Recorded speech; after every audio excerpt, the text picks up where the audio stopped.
Ceramah saya ini orang Irian asli. Kebetulan kena sampo dan sabun sehingga sedikit terang. Hari ini saya pakai pakaian seperti ini, orang kira saya bukan orang Irian, seakan-akan saya dari Sudan atau dari Yaman. Padahal tidak, saya orang Irian asli. Tahun 78 saya hijrah dari kampung saya Fak-Fak ke Makassar.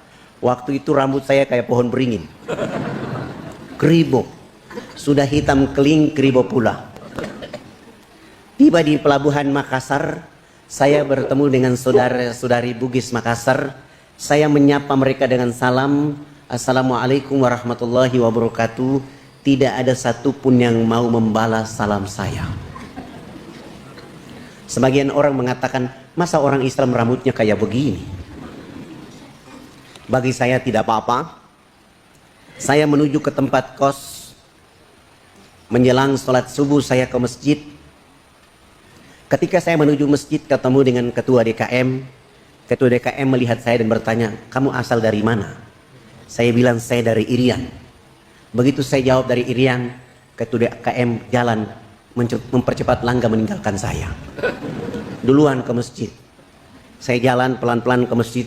Ternyata begitu saya sampai ke masjid, ketua DKM sudah menyiapkan dua pemuda yang badannya kekar, besar, menyuruh mereka mengawasi saya saat berwudu sampai sholat sunat. Begitu sholat berjamaah, kedua pemuda itu berdiri di kanan dan kiri saya.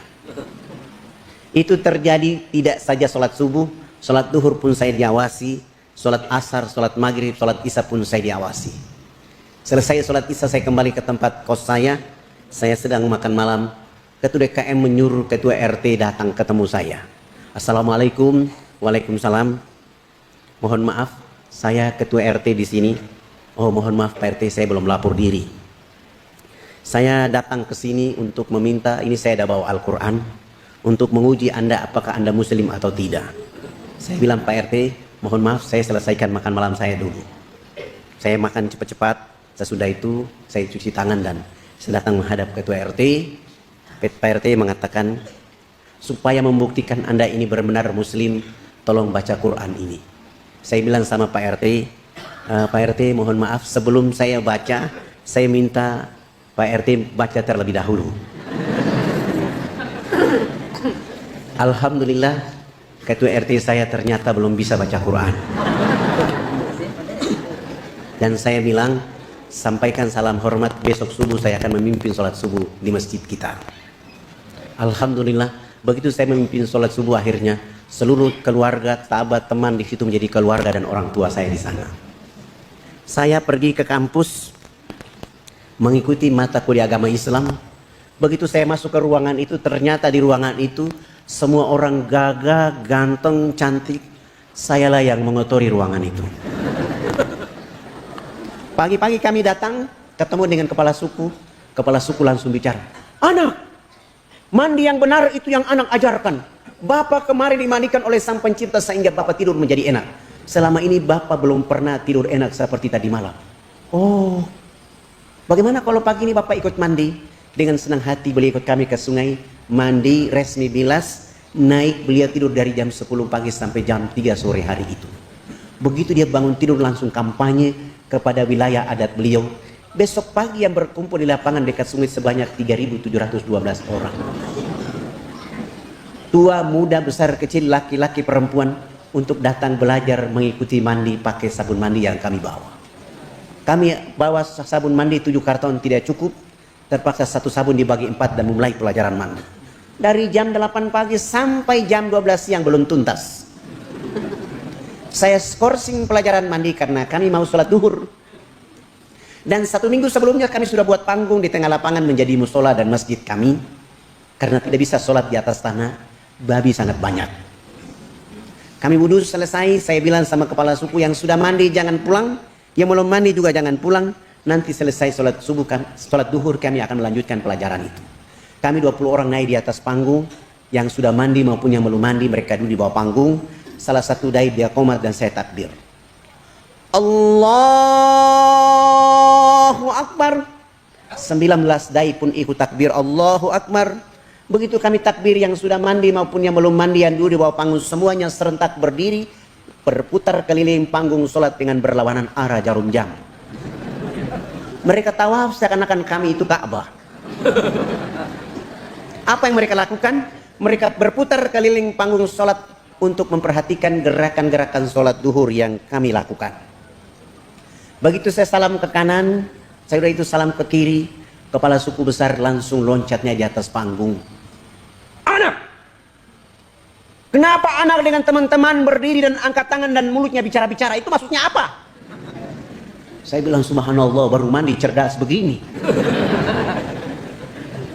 Saya berusaha menjawab pertanyaan yang masuk di akal dan pikiran mereka. Bapak kepala suku, mama-mama dan masyarakat, kami ini 20 orang ini agama kami Islam. Dalam agama kami diperintahkan Tuhan Allah Sang Pencipta dalam satu hari 5 kali kami menghadapnya. Tadi kami berdiri mengangkat tangan, itu artinya kami menyerahkan sepenuhnya, kami punya jiwa, kami punya raga, dan kami punya kehidupan ini kepada Tuhan Allah.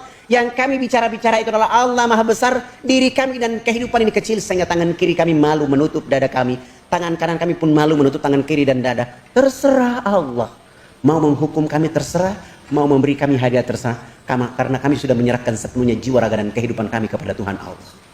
Begitu kepala suku mendengar penjelasan saya, beliau langsung mengatakan, oh, ini agama yang benar. Menurut Bapak kami sudah Islam.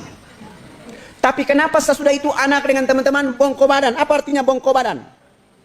Kenapa ruku?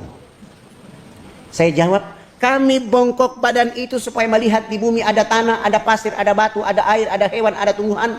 Semuanya itu fasilitas dari Sang Pencipta kepada manusia, dinikmati, dipelihara, dilindungi karena masih ada manusia berikutnya. Oh, ini agama yang benar. Menurut Bapak kami sudah Islam. Tapi kenapa sesudah itu anak dengan teman-teman tunduk mencium papan? Apalagi artinya tunduk mencium papan? Kenapa sujud? Saya jawab, kami tunduk mencium papan pertanda kami menangis atas dosa kejahatan yang kami lakukan. Kenapa kami lakukan itu? Sebentar kami mati nanti, kami punya kulit, kami punya daging, kami punya darah, kami punya tulang, akan dilebur kembali menjadi tanah. Sebelum dilebur menjadi tanah, kami menyatukan kepala, tangan, lutut, dan kaki menangis minta ampun kepada Dia Allah yang Maha Tinggi.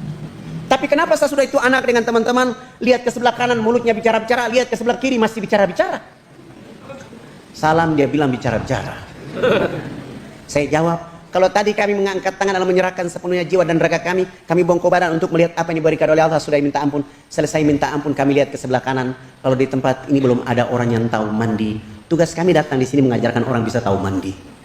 Melihat ke sebelah kanan, kalau belum ada orang yang tahu berpakaian, tugas kami mencari pakaian untuk menutup tubuh badannya. Ada yang lapar, tugas kami mencari makan. Ada yang sakit, tugas kami mencari obat. Sesudah itu melihat ke sebelah kiri, kalau di tempat ini belum ada orang yang mengenal Allah dan Rasulnya, tugas kami datang ke sini untuk memperkenalkan Allah dan Rasulnya kepada mereka. Begitu mendengar penjelasan saya, kepala suku langsung mempersilahkan kami 20 orang. Tidak boleh lagi dulu di atas panggung, kami turun duduk bergabung dengan masyarakat di bawah. Mereka 6 kepala suku naik di atas panggung menggantikan kami. Bukan sholat tapi rapat membahas kehadiran di sana. Setelah rapat selesai, kepala suku besarnya berdiri dan menyampaikan pengumuman buat kami yang ada di lapangan itu. Hari ini kita senang. Hari ini kita bahagia karena anak-anak ini sudah datang mengajarkan agama yang benar di kampung kita. Dalam rapat kami sepakat bahwa kita semua yang ada di lapangan harus mengikuti agama anak-anak ini. Begitu mendengar kalimat itu, kami 20 orang langsung sujud dan menangis kepada Allah.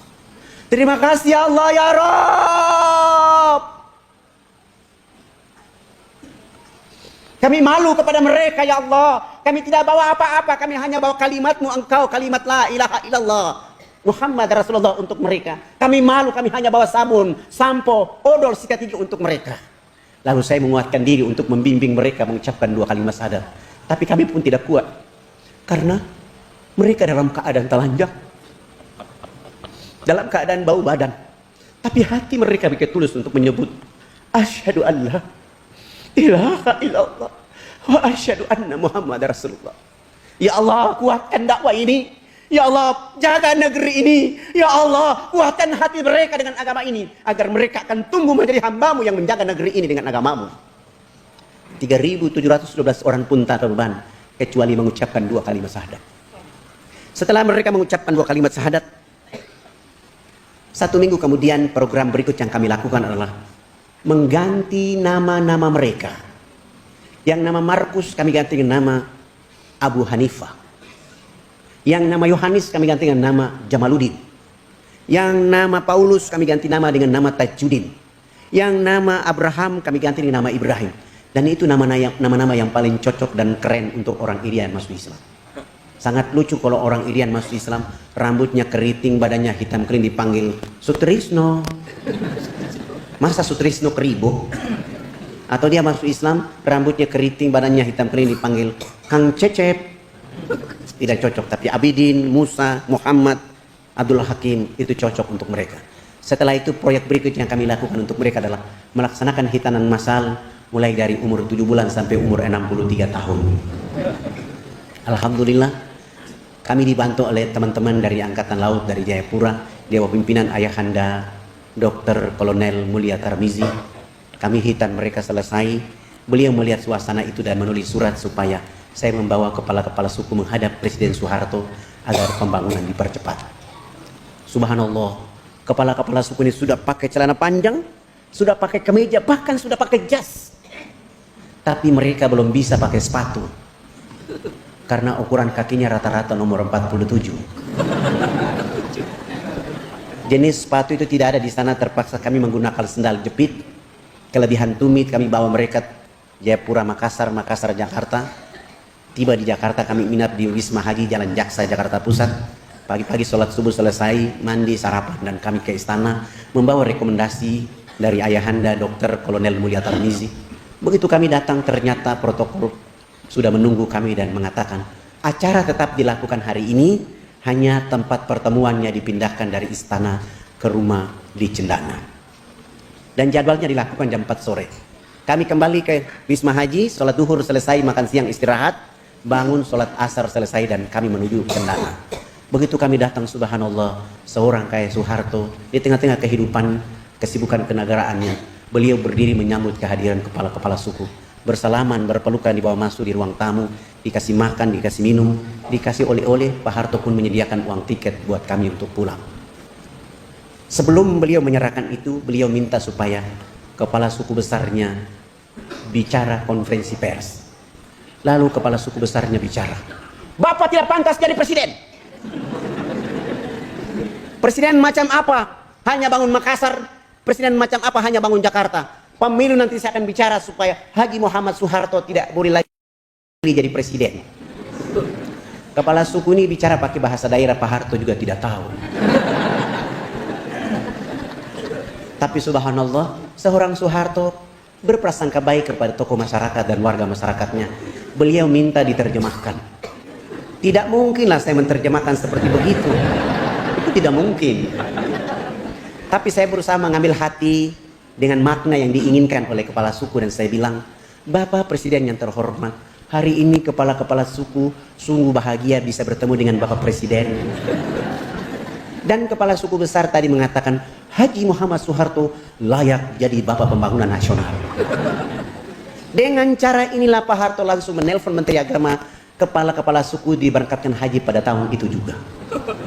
Dengan cara inilah Pak Harto menelpon Menteri Sosial, kami dibantu 917 unit rumah layak huni dengan program ABRI Masuk Desa.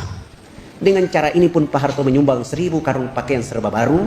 Pak Harto pun menyumbang 28 masjid, dan dakwah Jakarta ke kampung sana tidak menggunakan kapal laut tapi menggunakan pesawat Hercules. Alhamdulillah, karya dari seorang Soeharto. Hari ini kita lihat anak-anak muslim di sana sudah mulai bangkit. Ada yang jadi bupati, ada yang calon bupati, ada yang DPR. Mereka ingin naik. Dan yang tadi tidak ada Islam hari ini bangkit menjadi negeri yang menuju peradaban baru untuk Indonesia.